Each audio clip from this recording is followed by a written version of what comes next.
கம்பெனியில் 100% ஃப்ரீ, சேர்ந்தாலும் free, சேர்த்துனாலும் free. இது ஃபர்ஸ்ட் பாயிண்ட். இப்போ ஒருத்தர் ஃப்ரீயாக ஜாயின் பண்ணிட்டார். இந்த ஜாயின் பண்ணுறது பேர் ஓப்பனிங் மெம்பர். ஒரு ஓப்பனிங் மெம்பர் வந்தவர் ஒவ்வொரு நாளுமே நம்ம ஆப்பில் ஒரு வீடியோ வரும். மேக்ஸிமம் நான் தான் வந்து பேசுவேன். அந்த வீடியோவை அவர் பார்ப்பார். பார்க்குறதா வேண்டாமா அது அவர் விருப்பம்.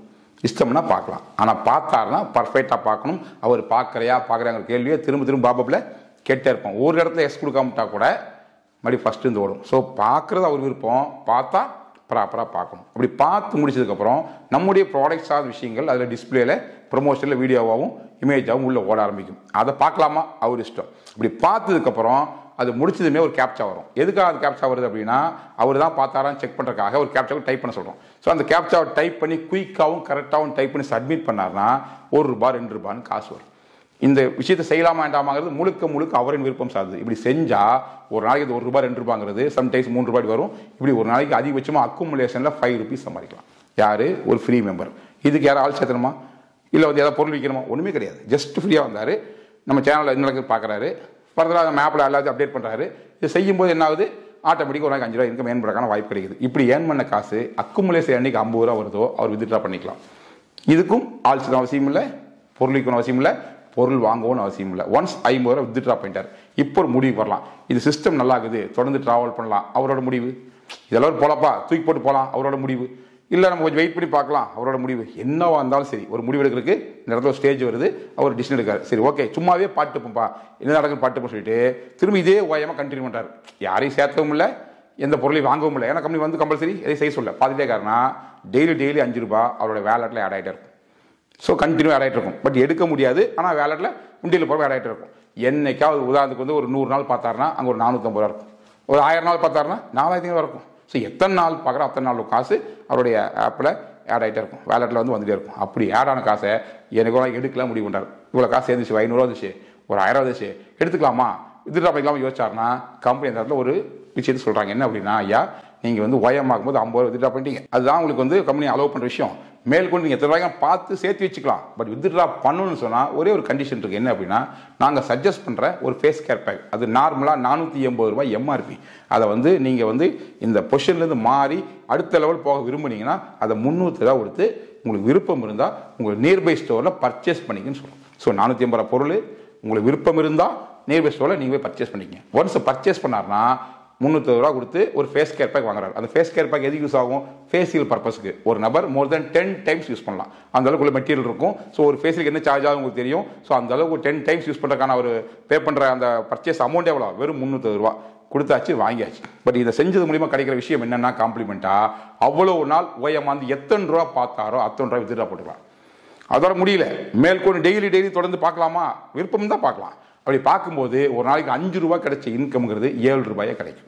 ஸோ அந்த ₹7 இன்கம் டெய்லி ஏர்ன் பண்ணி மந்த்லி ஒன்ஸ் அவர் வித்ட்ரா கொடுத்து ஒவ்வொரு மாதம் வித்ட்ரா பண்ணிக்கலாம். இதில் ஆள் சேர்த்தன அவசியம் இல்லை, அடுத்தடுத்து புதுசாக பொருள் வாங்கணும் அவசியம் இல்லை, வாங்கின பொருளை மற்றவங்க விற்கணும் அவசியம் இல்லை, நிறைய பேருக்கு ரெஃபர் பண்ண அவசியம் இல்லை, அந்த பொருளை வாங்கி கொண்டு எல்லா பக்கம் விற்கணும் அவசியம் இல்லை. ஏன் எத்தனை டைம் சொல்கிறேன்னா, இங்கே நெட்வொர்க்னாலே ஒரு பேக்கேஜ் அறிமுகப்படுத்தணும் புது நபர்களை, அல்லது கம்பெனி பொருள் வாங்கி போய் விற்கணும். ரெண்டுக்குள்ளே இருந்தால் தான் நெட்வொர்க். இங்கே என்ன சொல்கிறோம், நீங்கள் மெம்பர் ஆகுங்க, உங்களுக்கு பிடிச்சதுன்னு அப்கிரேட் பண்ணிக்கங்க, உங்களுக்கு பிடிச்சா கண்டினியூ பண்ணுங்க. இன்னைக்கு விருப்பம் தான் பாருங்க, இன்னைக்கு விருப்பம் விட்டுருங்க. ஸோ எத்தனை ரூபா பார்த்தீங்களா மந்த்லி வித்ட்ரா பண்ணிங்க சொல்லியிருக்கோம். இங்கே எங்கே நெட்வொர்க் வருது, எங்கே எம்எல்எம் வருது, எங்கே நம்ம ஆள் சேர்த்து கட்டாயப்படுத்திக்கோம். இவ்வளோ சேர்த்து சொல்லியிருக்கோமா, இத்தனை சேர்த்து சொல்லியிருக்கோமா, இத்தனை லெக் போகணும், ரைட்டில் விட்டு பேர் மேட்ச் ஆகணும், 3 லெக் போகணும், 10 லெக் போகணும், 20 போகணும். இந்த விஷயத்தில் பேசிக்காக எங்கேயுமே எம்எல்எம்கான எந்த ரூல்ஸையும் எம்எல்எம்கான எந்த செயலையும் நம்ம செய்ய சொல்ல. ஸோ ஒரு நபர் இண்டிவிஜுவலாக ஜாயின் பண்ணி அதோட விருப்பப்பட்ட ஒரு ஃபேஸ் கேர் பேக் கொடுத்த காசுக்கு 10 டைம் ஃபேஷியல் பண்ணிக்கலாம். அதை தாண்டி அந்த செயலை செஞ்சதுக்கான கிடைச்ச காம்ப்ளிமெண்ட்லேயே அது வரைக்கும் பார்த்து அத்தனை காசு வித்ட்ரா பண்ணிக்கலாம். அதை தாண்டி ஒவ்வொரு நாளும் ₹7 இன்கம் ஏர்ன் பண்ணி மந்த்லி அந்த அமௌண்ட் வித்ட்ரா பண்ணி ரீசார்ஜுக்கு அந்த காசை வச்சுக்கலாம். இது யாருக்கு தப்பு தெரியும்? எங்கே தப்பு இருக்குது இதில்? ஒரு நபர் தன்னோட ரீசார்ஜுக்காக, அதாவது தான் காசை போட்டு இன்னைக்கு யூடியூப்ல எத்தனையும் வளர்த்தி விட்டுருக்காங்க, தாங்காசை போட்டு கேபிள் டிவியில் பார்த்து எத்தனையோ சேனல் வளர்த்தி விட்டுருக்காங்க. இங்கே என்னன்னா, ஒரு 10 நிமிஷம் 5 நிமிஷம் உங்களுக்கு எப்போ கம்ஃபர்டபுள் டைம் கிடைக்குதோ, உங்களுக்கு விருப்பம் இருந்தால் நம்ம ஆப்பில் உள்ள வந்து அங்கே என்ன நடக்குதுன்னு பாருங்கள், அதை அப்சர்வ் பண்ணுங்கள், என்ன சிஸ்டமோ அதில் ஃபாலோ பண்ணுங்கள். நீங்கள் பண்ணீங்கன்னா உங்களுக்கு அன்றைக்கு உண்டான வருமானம் கிடைக்கும். இதை மந்த்லி ஒன்ஸ் வித்ட்ரா பண்ணிக்கலாம் சொல்லியிருக்கோம். இங்கே எங்கே எம்எல்எம் இருக்குது, எங்கே ரெஃபரன்ஸ் இருக்குது, எங்கே பொருள் கட்டாயப்படுத்திருக்கோம். ஸோ ஏதாவது இருக்கா? அப்போ எம்எல்எம் சொல்லி பல பேர் கூப்பாடு போடுறீங்களா? எம்எல்எம் எங்கே இருக்குது? ஸோ இந்த இடத்துல எம்எல்எம் எங்கேயுமே கிடையாது. அதை தாண்டி அவர் இன்னும் எனக்கு இன்கம் வேணும்னு நினைச்சாருன்னா அவர் எந்த நபர் ரெஃபர் பண்ணாமே அவருக்கு தேவையான ஒரு பர்ச்சேஸ் பண்ணி ஒரே ஒரு முறை 1000 கேப்சூல் பர்ச்சேஸ் பண்ணி அதன் மூலியமா கொஞ்சம் கூடுதல் வருமானம் சம்பாதிக்க முடியும். அது கூட அவர் விருப்பப்பட்டாதான். அவர் எப்ப விருப்பறாரோ அதுலேயே வந்து ஒரு பேக் வாங்கினா 10 பேக் வாங்கினா 20 பேக் வாங்கினா 40 வாங்க சொல்லிட்டு நெட்வொர்க்ல அவர் இண்டிவிஜுவல் கன்சியூம் பண்றதுக்காக ஃபேமிலி மெம்பர்ஸ் கன்சியூம் பண்றதுக்காக அந்த 1000 கேப்சூல் மூலியமா இம்யூன் சிஸ்டம் டெவலப் பண்ணி அவர் விருப்பப்பட்டா அங்கே எங்கேயும் கட்டாயப்படுத்தல. அவர் தான் ரெக்வஸ்ட் கொடுக்கணும், அவர் கம்பெனியில் கால் வரும், டீட்டெயில்ஸ் கேட்போம், அவர் தான் கொடுத்தாரான்னு கன்ஃபார்ம் பண்ணிட்டு தான் அந்த ப்ராசஸ்க்கான ஒரு ஓப்பனிங் கொடுத்து அளவே கொடுப்போம். அப்படி ஒரு சிஸ்டம் இன்ட்ரி வச்சு ஒரு இடத்த செலக்ட் பண்ணுறோன்னா நீங்கள் வேணால் கேட்டு பாருங்க. ஒருத்தர் வந்து அப்கிரேட் சும்மா பண்ண முடியுமா? போனது காசு பண்ணி கொடுவாங்கன்னா அவ்வளோ ரூல்ஸ் இருக்கு. நீங்கள் பேசிக்காக பிஸ்னஸ் எந்த ரூல்ஸ் இல்லை, ஆனால் அப்கிரேடுன்னு வந்துட்டீங்கன்னா உங்களுக்கு அவ்வளோ செக் பாயிண்ட் இருக்கு. நீங்கள் ரெக்வஸ்ட் கொடுக்கணும். ரெக்வஸ்ட் கொடுத்ததுக்கு அப்புறம் தான் கம்பெனிலேருந்து கால் வரும். எத்தனை நாளில்? 2 நாளுக்குள்ள வந்த காலை அட்டன் பண்ணி யார் கொடுத்தாங்க அவங்க பேசணும். ஒருவேளை ஒய்ஃபுக்கு அப்கிரேட் கொடுத்துட்டு ஹஸ்பண்ட் பேசினா செல்லாது, அவங்க வந்து அப்ரூவ் கொடுக்க மாட்டாங்க. ஒய்ஃப் பேச சொல்லுவாங்க, இல்லைங்க அவங்க வரமாட்டாங்க பேச மாட்டாங்கன்னா இல்லைங்க கேன்சல் பண்ண விட்டுருவாங்க. இல்லை அவங்க வெளியிருக்காங்க அப்படின்னா வந்தால் கூட்டுவாங்க சொல்லுவாங்க. நேராக சொல்லுவாங்க ஆஃபீஸுக்கு. அங்கே வந்து இன்டர்வியூ வச்சு அவங்க தான் பார்க்குறாங்களா, இந்த அட்ஜஸ்ட்மெண்ட்ஸ் எல்லாம் அவங்க தான் பார்க்குறாங்களா, இந்த செயல் அவங்க செய்ய சொல்லி செக் பண்ணி இதெல்லாம் நீ ஏற்கனவே இருந்தவங்க கேட்டு பாருங்க தெரியும். ஸோ அந்த அளவுக்கு கொஞ்சம் செக் பாயிண்ட் வச்சு ஒரு இன்டர்வியூ வச்சு தான் அப்கிரேட் கொடுக்குமே வெளியே சும்மா யார் வேணால் எடுத்துக்கலாம் வந்ததுமே போட்டுக்கலாம் அதெல்லாம் கிடையாது. வந்தால் மட்டும் சொல்கிற கம்பெனி நம்ம கிடையாதுங்க. நீங்க வர தயாரா இருந்தாலும் சரியான நபரா இருக்கணும். அதையும் மீறி நம்ம மக்களை ஏமாத்துறோம், அவங்க கிட்ட பணத்தை வாங்குவோம்னு நினைச்சோம்னா எதுக்காக வந்து ஒரு ஆள் ஒரு ஐடி சொல்றோம்? இங்க ஒரு ஆளுக்கு ஒரு ஐடி தான் நினைச்சா 10 ஐடி போட்டுக்கலாமே. 10 ஒரே ஆள் 10 அமௌண்ட் கொடுப்பார்ல, பெருசா பல்கா வாங்கிக்கலாம்ல. இது ஒரு சைடு. அதை தாண்டி ஏற்கனவே சேர்ந்த கிரவுண்ட் இருக்காங்களே, இன்கம் வாங்கிட்டு இருக்காங்களே, இன்னைக்கு மட்டும் சின்ன சிக்னல் கொடுத்து இருக்கிற கிரவுனே உங்களுக்கு விருப்பம் இருந்தால் ஐடி எவ்வளவு வேணா போட்டுக்கலாம்னா இன்னைக்கு நிறைய பேர் ஆளுக்கு 5 ஐடி 10 ஐடி போட்டுருவாங்க. அந்த அளவுக்கு ஆர்வமா நிறைய பேர் இருக்காங்க, நம்பிக்கை நிறைய பேர் இருக்காங்க. அப்படி இருக்கும்போது நான் அவங்களுக்கு வாய்ப்பே தரல. நம்ம ரூல்ஸ் எது தெரியுமா? ஒரு நபருக்கு ஒரு ஐடி தான். 2 ஐடி இருந்தா 2மே இருக்கு கன்ஃபார்ம் ஆச்சா 2 ஐடி லாக் ஆயிரும். அந்த அளவுக்கு ஸ்ட்ரிக்டா ரூல்ஸ் வச்சுக்கணும்னா எங்க மக்களை ஏமாத்துறோம்? மக்கள்கிட்ட பணத்தை வாங்க எங்க குறியா இருக்கும்? ஸோ டைரக்டா ஒருத்தர் வந்து அப்கிரேட் கொடுத்தாலுமே அவர்கிட்ட வந்து அவ்வளவு ரூல்ஸ் போட்டு தான் வாங்குறோம். எல்லாத்துக்கும் ஓகே சொல்லி வந்ததுக்கப்புறம் எல்லாமே தெளிவாகுது, கரெக்டாக தான் இருக்காரு, அவர் தான் பார்க்குறாரு தெரிஞ்சதுக்கப்புறம் தான் நம்ம அப்ரூவே கொடுக்குறோம். அதை தாண்டி ஒரு நபருக்கு செகண்ட் ஐடிக்கு வாய்ப்பே இல்லைன்னா இங்கே ஒரு க்ரௌன் தான் க்ரௌன் ஆயிட்டு யாரையும் சேர்த்துல தனக்கு பிடிச்சது அவர் க்ரௌன் ஆயிட்டார். தட் மீன்ஸ் அந்த 40 ப்ராடக்ட்டை பர்ச்சேஸ் பண்ணி 40 பேக்கெட்டை பர்ச்சேஸ் பண்ணி அந்த ப்ராடக்ட் 3 இயர்ஸ் எக்ஸ்பைரி டேட் இருக்கு, அதை வச்சு சாப்பிட்றாரு, இதனோட பிசிக்கல் ஸ்ட்ரென்த்தை டெவலப் பண்ணிக்கிறாரு. இதன் மூலியமா ஒரு நபர் ரெஃபர் பண்ணாம, ஒரு ப்ராடக்ட் மேல் கொண்டு சேல்ஸ் பண்ணாம, ஒரு ப்ராடக்ட்டை மேல் கொண்டு புதுசாக பர்ச்சேஸ் பண்ணாம லைஃப் டைம் உட்காந்து எவ்ரிடே நம்முடைய சேனலில் கூடிய சிஸ்டத்தை ஃபாலோ பண்ணி அதுக்கு உண்டான நேரத்தை கொடுத்து ஒர்க்கை மட்டும் பண்ணி ஒரு நாளைக்கு அவருக்கு உண்டான இன்கம் ஏர்ன் பண்ண முடியும்னா இங்கே எங்கே எம்எல்எம் வருது, எங்கே ரெஃபரல் வருது, எங்கே பான்சி ஸ்கீம் வருது? கொஞ்சம் பேர் பான்சி ஸ்கீம் சொல்லிட்டு எங்கேயோ ஒரு பேரை பிடிச்சிக்கிட்டு அது சிஸ்டத்தை பிடிச்சிக்கிட்டு ஏதோ புதுசாக சொல்கிறோம் சொல்லிட்டு இருக்காங்க.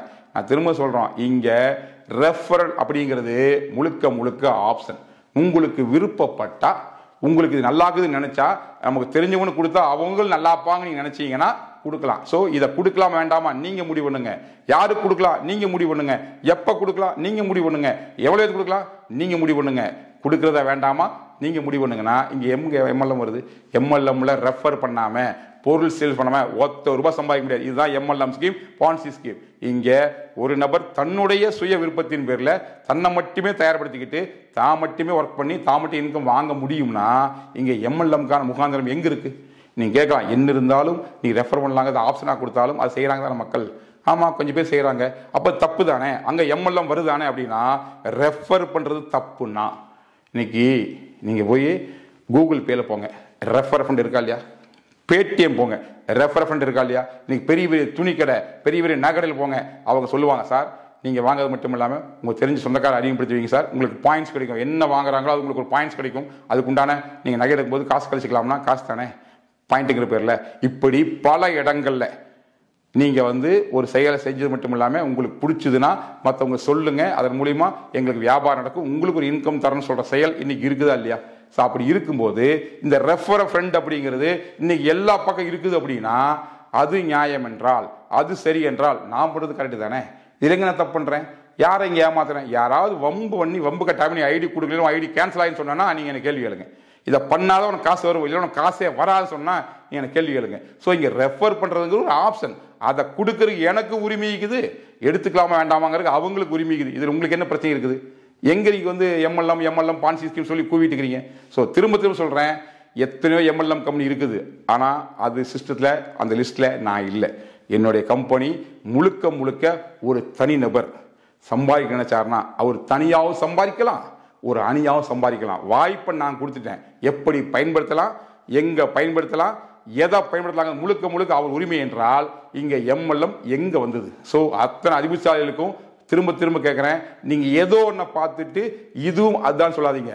திரும்ப சொல்றேன், ஒரு மாதிரியானவை எல்லாம் ஒரு மாதிரியானவை இல்லை, ஒவ்வொரு மாதிரியும் ஒவ்வொரு மாதிரியானவை. ஸோ எங்களுடைய மைவித்திரி கம்பெனி முற்றிலும் வேறு மாதிரியானது, முன்மாதிரியானது. சரியா புரிஞ்சுக்கிட்டு முடிஞ்சா அதுக்கு ஒத்துழைப்பு கொடுங்க, இல்லைன்னா அமைதியாக இருங்க.